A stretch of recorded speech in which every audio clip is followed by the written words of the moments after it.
Hello వైబర్స్, అందరికి నమస్తే. Thank you so much. సక్సెస్ఫుల్గా 1 year కంప్లీట్ చేసుకున్నాం జస్ట్ వైబర్స్. సో ఈ సందర్భంగా నేను కొన్ని మంచి మాటలు నాకు అనిపించిన షేర్ చేసుకుందాం అనుకుంటున్నాం. నన్ను గ్రేట్గా ఇన్స్పైర్ చేసిన ఒక సేయింగ్ ఆఫ్ అబ్దుల్ కలాం గారు ఏంటంటే, ఈ దేశానికి శక్తి యువత.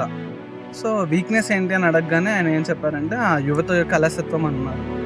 సో మనం రీసెంట్ సినారియోస్ చూసుకుంటే ఆబ్వియస్లీ మనం అందరం జనరల్గా ఏం చేస్తున్నాం, లైక్ బీటెక్ స్టూడెంట్స్ కానీ ఇదే జస్ట్ పర్సింగ్ ఒక బీటెక్ జాయిన్ అయిపోతున్నారు, లేకపోతే ఒక డిగ్రీ జాయిన్ అయిపోతున్నారు, కంప్లీట్ అయిపోతుంది. జాబ్ వస్తే వస్తే అంటే లేదు, అంటే ఏదో ఒకటి ఇప్పుడు ఇంటర్ చేసేస్తున్నారు 10th తర్వాత. అంటే లైక్ ఒక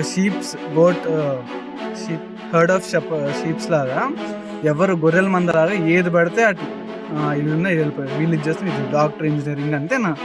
మనకంటూ ఏమి ఇష్టాలు, ఒక ప్యాషన్ ఏమి ఉండదా? కెరియర్ అంటే ఇప్పుడు కెరియర్ని పర్సూ చేసుకోవడం అంటే it's not just doing engineering or any degree. ఇప్పుడు నీకు ఒక ప్యాషన్ ఉంది, టేక్ ఏ మూవ్. ఇప్పుడు నువ్వు 2+4 అంటే ఒక బీటెక్ చేసి 6 years, ఆ 6 years నీ ప్యాషన్ మీద పెడితే డెఫినెట్గా మనం సక్సెస్ అవుతాం మన లైఫ్లో. ఆ బోల్డ్ డెసిషన్ మనం తీసుకునే ధైర్యం మనం చేయాలి. మనకు ఆ పొటెన్షియల్ ఉంది, మన బ్లడ్లోనే అది ఉంది. India has that potential. మనం ఇండియాని గోల్డెన్ వర్డ్ అనేవాళ్ళు ఒకప్పుడు, కానీ ఇప్పుడు ఆ బ్యాంక్ ట్రప్ తర్వాత ఇండిపెండెన్స్ తర్వాత 70 సంవత్సరాలు అవుతుంది, కానీ ఏమీ మార్పు జరగలేదు. ఎప్పుడు డెవలపింగ్ ఇంకా మనమన్నా మార్చాలి కదా. యువత మారితేనే అది సాధ్యమవుతుంది. సో మనం మారుదాం. అండ్ మీకు ప్యాషన్ ఉంది ఇలాంటి, గో ఫర్ ఇట్, చేయండి. ఇప్పుడు ఎలాన్ మస్క్లు వీళ్ళందరూ ఊరికనే రాలేదు. వాళ్ళు అనుకునేదాన్ని నమ్మారు, వాళ్ళు సాధించారు. మనం కూడా అనుకునేదాన్ని నమ్ముదాం, మనం సాధించగలుగుతాం. అది మనకు శక్తి ఉంది.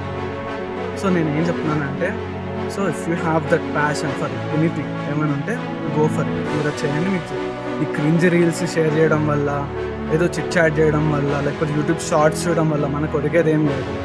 అండ్ చెయ్యొద్దని చెప్పట్లేదు, అది నీ ఎంటర్టైన్మెంట్ అవ్వాలి, కానీ అదే నీ పర్పస్ అవ్వకూడదు. మన పర్పస్ చాలా స్ట్రాంగ్ ఉండాలి. That's what I want to say. Thank you very much. Maybe నేను చెప్పేవాడిని మీకు ఇన్స్పిరేషన్ కోట్స్ అంత వ్యాలిడ్ ఉండకపోవచ్చు, because I'm not successful.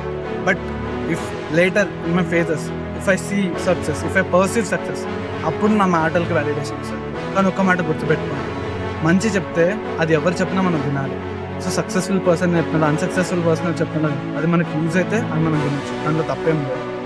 So yeah, thank you very much.